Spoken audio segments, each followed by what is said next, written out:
요셉의 형제들이 그들의 아버지가 죽었음을 보고 말하되 요셉이 혹시 우리를 미워하여 우리가 그에게 행한 모든 악을 다 갚지나 아니할까 하고 요셉에게 말을 전하여 이르되 당신의 아버지가 돌아가시기 전에 명령하여 이르시기를 너희는 이같이 요셉에게 이르라 내 형들이 내게 악을 행하였을지라도 이제 바라건대 그들의 허물과 죄를 용서하라 하셨나니 당신 아버지의 하나님의 종들인 우리 죄를 이제 용서하소서 하며 요셉이 그들이 그에게 하는 말을 들을 때에 울었더라. 또 진이 와서 요셉의 앞에 엎드려 이르되 우리는 당신의 종들이니이다. 요셉이 그들에게 이르되 두려워하지 마소서 내가 하나님을 대신하리이까. 나를 해하려 하였으나 하나님은 그것을 선으로 바꾸사 오늘과 같이 많은 백성의 생명을 구원하게 하시려 하셨나니 당신들은 두려워하지 마소서 내가 당신들과 당신들의 자녀를 기르리이다 하고 그들을 간곡한 말로 위로하였더라. 요셉이 그의 아버지와 가족들과 함께 애굽에 거주하여 110세를 살며 에브라임의 자손 3대를 보았으며 므낫세의 아들 마길의 아들들도 요셉의 스라에서 양육되었더라. 및 그의 형제들에게 이르되 나는 죽을 것이나 하나님이 당신들을 돌보시고 당신들을 이 땅에서 인도하여 내사 아브라함과 이삭과 야곱에게 맹세하신 땅에 이르게 하시리라 하고 요셉이 또 이스라엘 자손에게 맹세시켜 이르기를 하나님이 반드시 당신들을 돌보시리니 당신들은 여기서 내 해골을 메고 올라가겠다 하라 하였더라.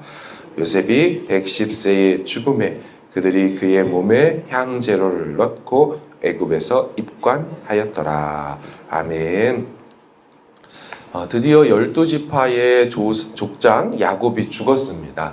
장례도 가나안 땅으로 이제 가서 치렀고요. 70일간의 애곡하는 시간을 보냈고 그 아벨 미스라임 거기 가서도 또 7일간의 애곡하는 시간을 보내었습니다.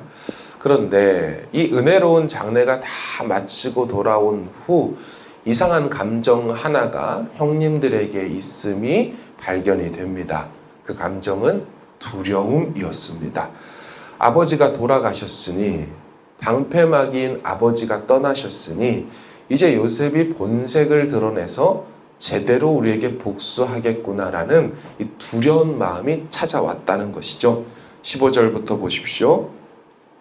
요셉의 형제들이 그의 아버지가 죽었음을 보고 말하되 요셉이 혹시 우리를 미워하여 우리가 그에게 행한 모든 악을 다 갚지나 아니할까 하고 요셉에게 말을 전하여 이르되 당신의 아버지가 돌아가시기 전에 명령하여 이르시기를 너희는 이같이 요셉에게 이르라 네 형들이 네게 악을 행하였을지라도 이제 바라건대 그들의 허물과 죄를 용서하라 하셨나니 당신 아버지의 하나님의 종들인 우리 죄를 이제 용서하소서 하매 요셉이 그들이 그에게 하는 말을 들을 때에 울었더라.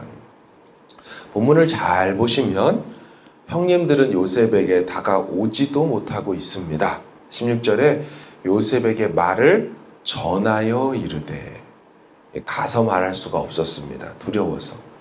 전하여 이른 얘기는 아버지가 용서하라고 했다는 걸 기억해다오. 또한 야곱 아버지를 형님들은 자신들의 아버지로 부르지도 못합니다. 요셉에게 호칭을 내어주면서 요셉아 당신 아버지의 하나님의 종들인 우리 죄를 이제 용서해달라. 요셉의 아버지라고 아버지도 내어주죠. 엄청난 두려움에 사로잡혀 있는 형님들의 모습입니다. 이 말을 들은 요셉이 어떻게 하던가요? 17절 하반절을 보시면 요셉이 그들이 그에게 하는 말을 들을 때에 이를 갈았더라가 아니죠. 울었더라입니다. 울었더라. 바로 얼마 전에 아버지 야곱을 장례 치르며 울었던 요셉이 형님들 말 듣고 다시 웁니다.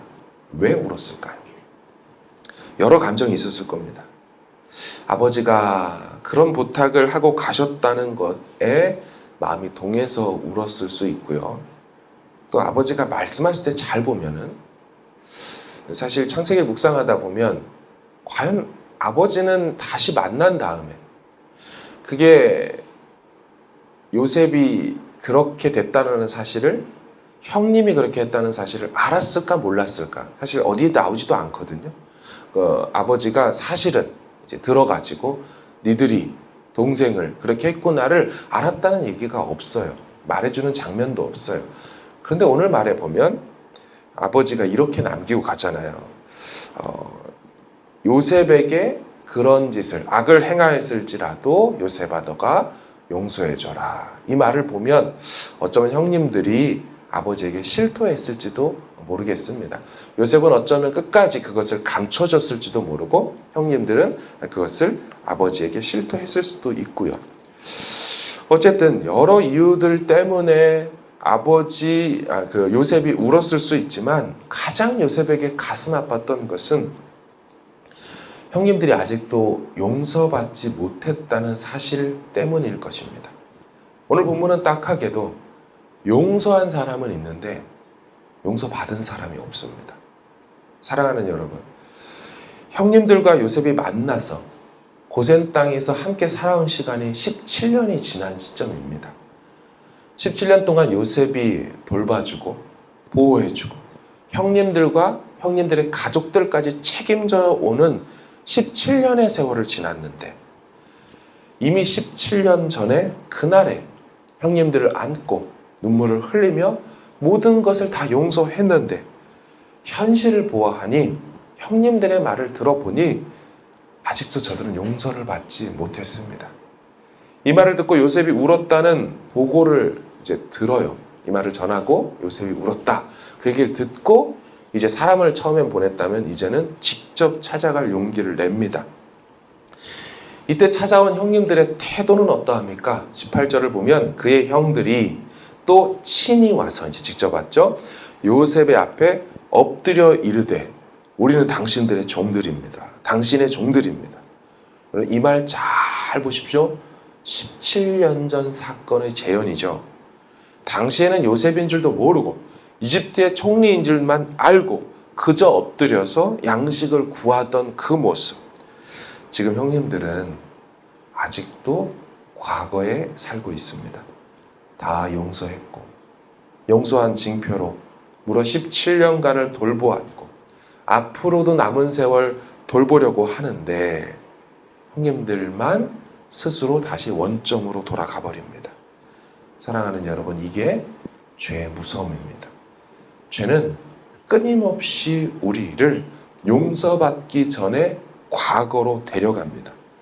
용서하심을 확신하지 못하게 하고 과거가 청산되었음을 믿지 못하게 하여 그 옛 과거와 죄에 매여 살아가게 하려고 합니다. 기독교의 핵심이 무엇입니까?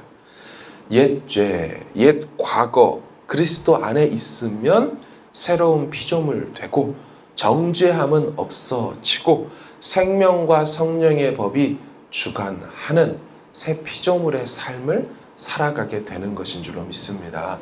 이게 기독교고 이게 죄사함의 은혜일진데 형님들이 이걸 누리지 못하는 세월을 과거 17년간 그리고 그것이 드러나기 전 세월까지 합치면 어마어마한 세월을 그리 살고 있었다는 거예요. 죄사함의 확신이 없어서 요셉의 말도 믿지 못했고 또 요셉의 행동도 믿지 못하며 살얼음을 걷듯이 살아왔습니다. 이에 요셉이 말하죠. 19절부터 요셉이 그들에게 이르되 두려워하지 마소서. 내가 하나님을 대신하리이까. 당신들은 나를 해하려 하였으나 하나님은 그것을 선으로 바꾸사 오늘과 같이 많은 백성의 생명을 구원하게 하시려 하셨나니 당신들은 두려워하지 마소서. 내가 당신들과 당신들의 자녀들을 기르리이다 하고 그들을 간곡한 말로 위로하였더라. 요셉 말의 핵심이 무엇입니까? 두 번이나 반복하죠. 두려워하지 마소서. 두려워하지 마소서. 나는 심판자가 아니고 난 심판하지도 않을 겁니다. 나는 용서했습니다. 나는 여전히 당신들과 당신들의 자녀들을 기를 겁니다. 지금 이 시점이 요셉의 50대인데요. 앞으로 근 50 몇 년간을 또 실제로 돌보게 됩니다. 책임지고 돌본다고 약속하죠. 마지막에 그들을 간곡한 말로 위로하였더라. 직역하면 그들의 마음에 대고 말하였더라. 용서했다고, 용서받은 자의 삶을 이제 사셔도 된다고, 그 짐을 내려놓으시라고 그렇게 얘기하는 거예요. 요셉은 완전히 형님들을 용서했죠. 아버지 때문에 억지로 용서하지도 않았고, 또 아버지가 이제 떠나셨으니 본색을 드러내지도 않았어요. 하나님의 섭리를 받아들였고 깨달았고 인정했기에 용서할 수 있었고 용서받은 자의 삶을 살 수 있었습니다. 형님들은 17년 전 창세기 45장 그 모습 그대로 살아가고 있다는 거예요. 그때도 요셉이요, 근심하지 마소서, 한탄하지 마소서, 하나님이 생명을 구원하시려고 나를 당신들보다 먼저 보냈습니다. 하나님이 큰 구원으로 당신들의 생명을 보존하셨습니다. 그런즉 나를 이리로 보낸 건 당신들이 아니요 하나님입니다. 요셉은 처음 17년 전에도 하나님의 섭리를 믿으며 용서했고요. 그리고 용서한 자의 삶을 살아갔어요. 하지만 형님들은 17년 전에 그 말을 듣고 이제도 그 말을 듣지만 두려워만 하고 있다는 것입니다. 저는 이 요셉의 모습을 보면서 하나님 아버지의 마음을 느끼고요. 동시에 형님들의 모습을 보면서는 혹 성도들 중에 우리 중에 있을 수 있는 또 제 모습 속에 있을 수 있는 인간의 연약한 안타까운 모습을 동시에 보곤 합니다. 하나님은 다 용서하셨고 여전히 우리를 품으시고 용서하신 분으로서 정말 티 없이 우리를 대해 주시는데 우린 그분 앞에 나갈 때 그분을 대할 때 두려워하고 여전히 과거의 모습에 살아가거나 아니면 위장된 평안만 누리고 있다는 것이죠. 말씀을 정리하면서 우리에게 요청되는 것이 무엇일까요? 우리 모든 죄를 다 용서하시고 씻으시고 죄가를 통해서 서로 멀리 옮기우신 그분 앞에 용서받은 자답게 살아가는 것이죠. 죄사함의 확신 가운데 하나님과 화평을 누리며 자유롭게 그분과 평화를 누리며 살아가는 것이죠. 그리고 한 가지 더 성경이 용서받은 우리에게 요구하시는 것이 있다면 이 받은 용서의 은총을 또 우리에게 죄 지은 자에게 베풀며 살아가라 말씀하는 것이죠.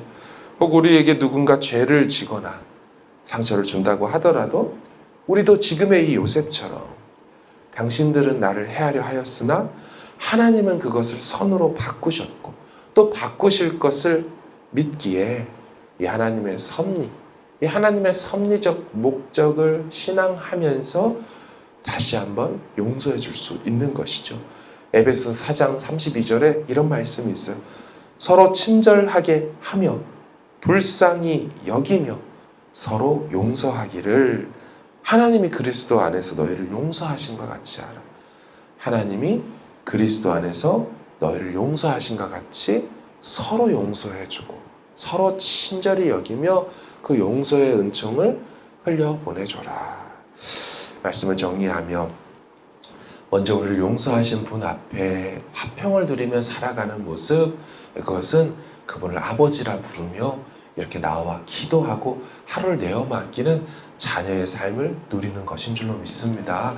또한 우리의 삶에 또 우리의 귀에 상처 주거나 원망들을 행동을 하는 꼭 누군가가 있다면 그들을 다시 한번 용서받은 자답게 용서해주고 그 용서가 계속 흘러가 정말 세상을 주님의 화평으로 물들이는 우리 모두가 되어지길 주의 이름으로 축원합니다. 아멘. 같이 기도하길 원합니다. 하나님, 용서한 자는 있는데 용서받은 자가 없는 이 본문을 오늘 우리에게 주셨습니다. 하나님, 그 모습이 우리 모습은 아닌가 점검하기를 1차로 원하고 또한 또 그런 모습이 우리 가족 중에 또 우리 형제 자매 중에 지인 중에 없는지 돌아보며 그들을 하나님의 섭리 안에서 용서해주고 품어주고 그렇게 주님 앞에 담대히 보혈 의지하며 십자가의 공로 바라보며 그렇게 나아갈 수 있는 자녀된 삶의 모습이 우리 모두에게 있게 하여 달라고 가지고 나오신 기도 제목과 함께 간구하며 나아가길 원합니다. 함께 기도하겠습니다.